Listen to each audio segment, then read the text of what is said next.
Welcome to the Rim Break Rodeo. We hope this video helps. You begin by preparing the chat you want to transcribe. Enable microphone and storage permissions so WhatsApp can read and save files.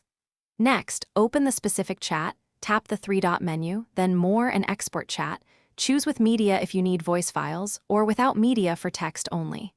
Once exported, save the TXT or zip to your device or cloud. This gives you the raw material. You'll use those files directly for automatic transcription or for manual cleanup later on. Once you have exported files, extract any voice recordings from the zip and convert them to a standard format like MP3 or WAV if needed. Next, pick a speech-to-text service or app that supports your language and can handle noisy audio. Upload the audio files, then configure options, apply timestamps, enable speaker recognition, and pick punctuation or verbatim output as needed. After you run the transcription, review the first pass. Make targeted corrections where names, acronyms, or unclear passages were misrecognized. To finish, proofread the transcript carefully.